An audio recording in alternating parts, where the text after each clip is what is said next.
Iran और Israel के बीच ceasefire भले ही हो चुका हो, लेकिन तनाव जस का तस बना हुआ है। बयानबाजियों का दौर तो लगातार जारी है। सीजफायर के बाद 26 जून को ईरान के सर्वोच्च नेता अयतुल्ला अली खामनेई ने पहली बार सार्वजनिक रूप से बयान देते हुए दावा किया कि उनके देश ने इजराइल पर जीत दर्ज की है और अमेरिका को भी करारा जवाब दिया है। इस पर पलटवार करते हुए ट्रंप ने यहां तक कह दिया था कि खामनेई को मैंने मरने से बचा लिया, उसे तो थैंक यू ट्रंप बोलना चाहिए। इजराइल की ओर से भी लगातार बयानों का दौर जारी है, लेकिन युद्ध के बाद मिडिल ईस्ट में अपनी मजबूत धमक दिखाने वाले ईरान ने एक बार फिर पलटवार किया है। ईरान के सशस्त्र बलों के चीफ ऑफ स्टाफ ने एक बार फिर इजराइल को खुली धमकी दी है। उन्होंने कहा है कि अगर इजराइल ने फिर से ईरान पर अटैक किया तो ईरान निर्णायक जवाब देने के लिए तैयार है। ईरान की यह धमकी ऐसे समय में आई है जब मेजर जनरल सैयद अब्दुल रहीम मुसावी ने सऊदी अरब के रक्षा मंत्री खालिद बिन सलमान के साथ फोन पर बात की है। सऊदी अरब के साथ बातचीत में ईरान की ओर से कहा गया कि हमने युद्ध की शुरुआत नहीं की, मगर हम पर हमला हुआ तो हमने उसका जवाब दिया। Aim right, achieve big. At KR Mangalam University, we provide you the platform to turn your dreams into reality. At KR Mangalam University. खबरों के अनुसार सऊदी रक्षा मंत्री ने कहा है कि सऊदी सरकार न केवल इन आक्रामक रवैये की निंदा करता है, सऊदी ने ईरान के कई कमांडरों की शहादत पर संवेदना भी जताई। इससे पहले आईआरजीसी के उप कमांडर ब्रिगेडियर जनरल मोहम्मद रजा नागदी ने कहा था कि इजराइल के खिलाफ ईरान ने अपने डिफेंस क्षमता का 5% ही प्रयोग किया था। उन्होंने कहा, अगर हम पूरी ताकत के साथ उतरते तो इजराइल का अंजाम बहुत बुरा होता। ईरान ने हाल के दिनों में अपने ऊपर दो तरफा हमले झेले हैं। एक तरफ इजराइल के साथ जारी युद्ध के दौरान उसे काफी नुकसान हुआ, दूसरी तरफ अमेरिका ने भी उसके परमाणु ठिकानों पर बम बरसाए। इन सब के बावजूद ईरान के सर्वोच्च नेता अली खामनेई की लोकप्रियता कम नहीं हुई है। इसकी झलक राजधानी तेहरान में शनिवार को रिवोल्यूशनरी गार्ड्स प्रमुख जनरल हुसैन सलामी, मिसाइल कार्यक्रम के प्रमुख जनरल आमिर अली हाजीजादे, अन्य वरिष्ठ सैन्य अधिकारियों और परमाणु वैज्ञानिकों के जनाजे के दौरान देखने को मिली। इस जनाजे में लाखों की भीड़ उमड़ पड़ी।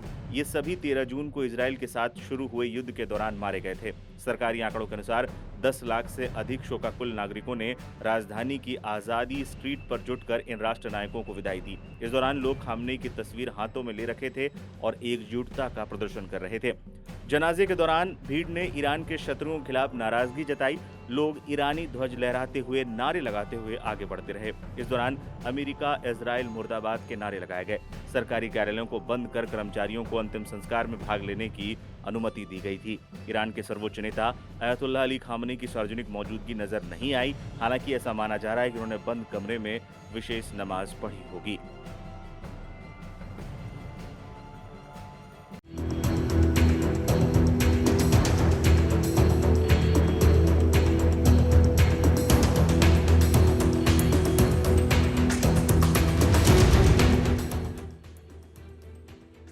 ईरान ने हाल के दिनों में अपने ऊपर दो तरफा हमला झेला है। एक तरफ इजराइल के साथ हुए युद्ध के दौरान उसे काफी नुकसान हुआ, वहीं दूसरी तरफ अमेरिका ने भी उसके परमाणु ठिकानों पर बम बरसाए। लेकिन जैसा दावा किया जा रहा था कि ईरान के सर्वोच्च नेता खामनेई की लोकप्रियता कम हो रही है, उस दावे को गहरी चोट लगी है। युद्ध के बाद ईरान के सर्वोच्च नेता अली खामनेई की लोकप्रियता कम नहीं हुई है, बल्कि और ज्यादा बढ़ गई है। इजराइल और अमेरिका से अकेले टक्कर लेने से मुस्लिम वर्ल्ड में भी ईरान और खामनेई की धमक में बढ़ोतरी ही हुई है। सीजफायर के बाद 26 जून को ईरान के सर्वोच्च नेता अयतुल्ला अली खामनेई ने पहली बार सार्वजनिक रूप से बयान देते हुए दावा किया था कि उनकी देश ने इजराइल पर जीत दर्ज की है और अमेरिका को भी करारा जवाब दिया है। ईरानी सरकारी टेलीविजन पर टेलीकास्ट किए गए इस वीडियो संदेश में खामनेई ने कहा, इस्लामी गणराज्य विजयी रहा और बदले में अमेरिका के चेहरे पर तमाचा मारा। जो कुछ हुआ, अमेरिका ने केवल इसलिए हस्तक्षेप किया क्योंकि उसे लगा कि अगर उसने हस्तक्षेप नहीं किया तो ज़ायोनिस्ट शासन पूरी तरह से तबाह हो जाएगा। अमेरिका को इस युद्ध से कोई लाभ नहीं हुआ। जो कुछ हुआ, अमेरिकी राष्ट्रपति डोनाल्ड ट्रंप ने उसे बढ़ा चढ़ाकर पेश किया है।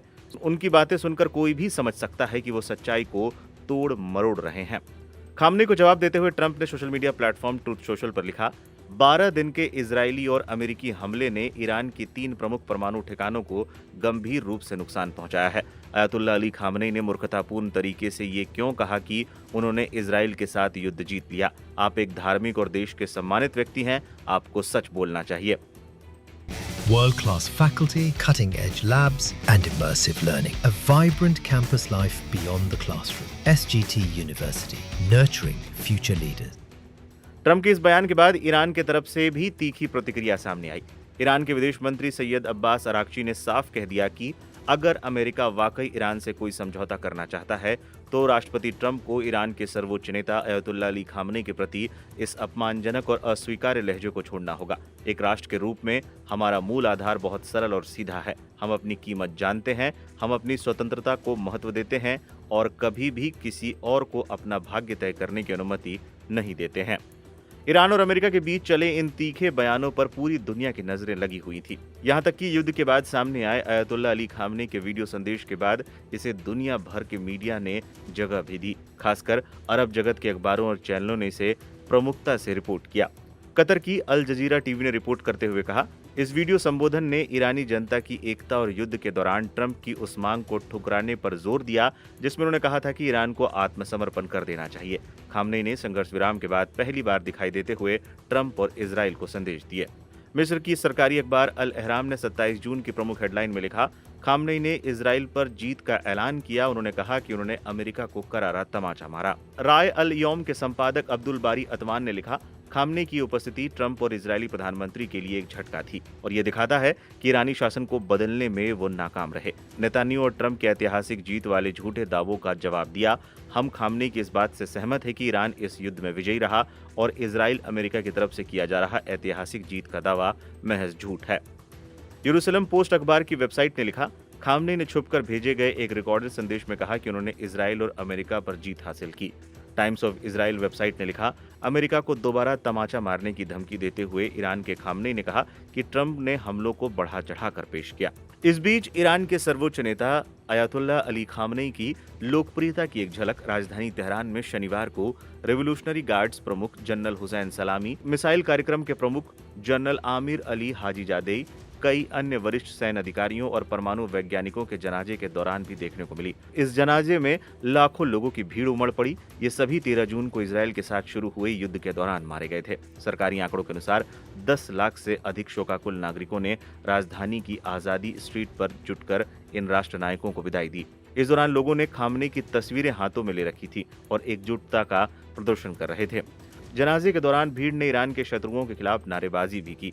लोग ईरानी ध्वज लहराते हुए, नारे लगाते हुए आगे बढ़ते रहे। इस दौरान अमेरिका इजराइल मुर्दाबाद के नारे लगाए गए। सरकारी कार्यालयों को बंद कर कर्मचारियों को अंतिम संस्कार में भाग लेने की अनुमति दी गई। ईरान के सर्वोच्च नेता अयतुल्ला अली खामनेई की सार्वजनिक मौजूदगी नजर नहीं आई। हालांकि ऐसा माना जा रहा है कि उन्होंने बंद कमरे में विशेष नमाज पढ़ी होगी।